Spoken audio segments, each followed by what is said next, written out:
Message आया है और युवा लोगों को, जेनजीज को संबोधित करते हुए उन्होंने कहा है कि जो भी सोशल मीडिया के ऊपर वीडियो वायरल हो रहे हैं जिन पे आपत्तिजनक शब्दों का इस्तेमाल उनके खिलाफ किया गया है, बड़ा दिल रखते हुए वो सबको माफ़ कर रहे हैं।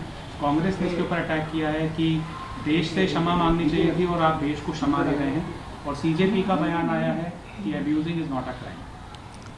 पहले जो बात बात पर नरेंद्र मोदी जी टीवी चैनल पे आ जाया करते थे, जैसे डीलिमिटेशन पे आ गए कि महिलाओं का अपमान हो गया, वो अब टेलीविजन पर आ नहीं रहे। वैसे तो इंटरव्यू देते नहीं थे, अब वो आजकल इंस्टाग्राम से सब कुछ दे रहे हैं। आप समझ सकते हैं कि परिस्थिति कितनी खराब हो चुकी है बीजेपी की।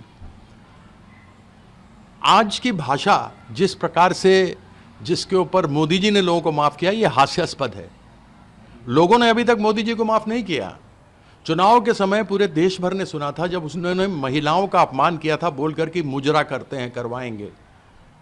यानी बेटियों, माँ मुजरा कौन करती हैं? या तो वेश्याएं करती हैं, या लौंडा डांस होता है, या वो लोग करते हैं जो बीच जेंडर के होते हैं। उन्होंने तो सबका अपमान किया था। उन्होंने तो मंगलसूत्र का अपमान किया था। मुजरा जैसी शब्द बोली, हर एक महिला को बदनाम कर दिया उन्होंने। उनकी एक एमपी हैं, एक्ट्रेस हैं, वो गटर बोलती हैं जेनजी को, महिलाओं के बारे में बोलती हैं कि विवाह लायक नहीं है। खुद तो देख लो अपने वीडियो, आपने क्या क्या किए हैं और क्या क्या बोला है। बड़ा ही शर्म है, दर्दनाक बात है कि जहां मोदी जी को माफी मांगने के लिए हम कह रहे हैं कि आप माफी मांगिए बच्चों से, वह लोगों को माफ कर रहे हैं। इससे बड़ी त्रासदी क्या हो सकती है? मुजरे पे भी जवाब दोगे मोदी जी या नहीं दोगे? या मुझ पे आरोप लगा दोगे कि मुजरे का शब्द इस्तेमाल किया है? अभी पप्पू यादव ने संसद में दिखाया कि किस प्रकार से राम मंदिर में चंदा चोरी हुई है। मैं अभी भी कहता हूं, शंकराचार्यों को छोड़ दीजिए, कुछ पढ़े लिखे लोगों को छोड़ दीजिए, तो इसमें अनेकों जो ये झोला धारण करके चल रहे हैं भगवा, ये सभी नकली हैं, इनको अक्ल नहीं है।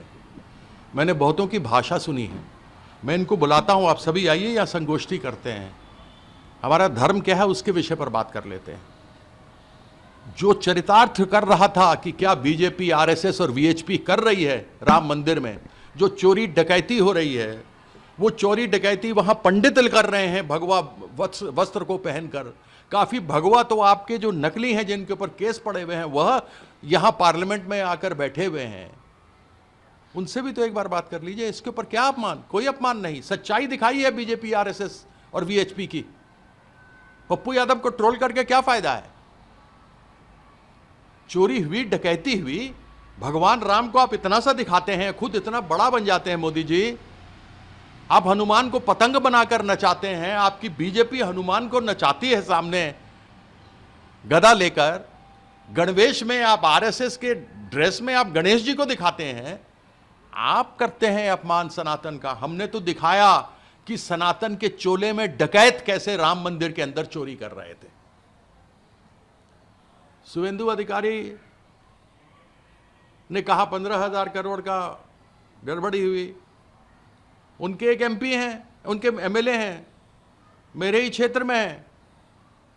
उन्होंने आरोप तो हम पर लगाया, कहा कि जो 15 साल में टीएमसी ने डकैती नहीं की, चोरी नहीं की, वो 2 महीने में बीजेपी ने चोरी कर ली। तो उनसे पूछिए, तो खुद मुंह से बोल रहे हैं। हमारे ऊपर तो जांच करिए, आप टीएमसी के ऊपर जांच करिए, लेकिन आपका एमएलए खुद बोल रहा है कि 15 साल में जो डकैती नहीं हुई वो 2 दिन में, 2 महीने में आप लोगों ने डकैती कर ली। घरों पे कब्जा हो रहा है, गरीबों को घर से निकाल दिया जा रहा है। इसका जवाब दीजिए ना शुभेंदु जी। और आपके ऊपर तो वैसे भी 5 लाख वाला मामला था, वो सीबीआई का मामला सेट हो गया, जो कैमरे में आपका दृश्य देखा जा रहा था, जो आप ऐसे गिन रहे थे। प्रधानमंत्री ने भी कहा था, ये कुछ यहां रखो, कुछ यहां रखो, यहां खीसे में डालो और लाओ। उस पर भी जवाब जरूर दीजिएगा, तभी तो मजा आएगा। एक बार खुद का तो साफ होना चाहिए ना चरित्र, क्योंकि जो दूसरों पे उंगली उठाता 4 उसके पर भी होते हैं। तो आपसे ये जवाब भी जरूर मांगेंगे। Sir, 2 laborers from Chhattisgarh succumbed to death in Kulgam terror attack last night. How do you look at it? सरकार की इंटेलिजेंस खत्म है। जितने टेरर अटैक इन 12 सालों में नरेंद्र मोदी के सरकार में हुए हैं, उतने देश भर में शुरू से लेके इनकी सरकार आने तक नहीं हुए। उतनी हत्याएं नहीं हुई। पुलवामा 2019 में हुआ, जिसमें 40 किलो आरडीएक्स कहां से आया आज तक हमें नहीं मालूम। वो डीएसपी जो पकड़ा गया था वो कहां गया पता नहीं, आज तक उसकी जांच हमें मालूम नहीं है। ये सरकार है भाई। सारण में पिछले वर्ष 27 लोगों को आतंकवादी घूमते हुए टहलते हुए आए, उन्होंने गोली मारी और टहलते हुए चले गए। कौन मिला हुआ है इन लोगों के साथ? गवर्नर रूल था जब ये सब हुआ है। कल फिर टेरर अटैक हुआ है, छत्तीसगढ़ के 2 लेबर मारे गए। आप सोचिए कि क्या बेरोजगारी है कि छत्तीसगढ़ से, राजस्थान से, बिहार से, यूपी से लोग कश्मीर जा रहे हैं, मद्रास जा रहे हैं नौकरी करने। इस विषय पर जवाब दीजिए। देश को कहां ले आए आप? और यह घटनाएं लगातार हो रही। यह सरकार, मोदी सरकार अक्षम है। जितनी जल्दी चली जाए उतने बढ़िया है।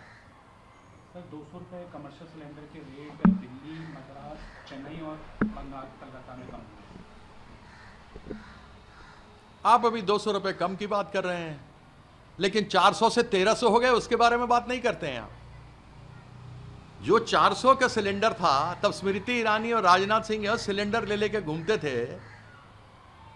तब तो उन्होंने कहा था कि दाम बढ़ गए, पेट्रोल डीजल 50 पैसा बढ़ा, तो बड़े बड़े सितारे कहते थे भैया 2 रुपए का दे दो पेट्रोल की, मुझे गाड़ी चलाना है।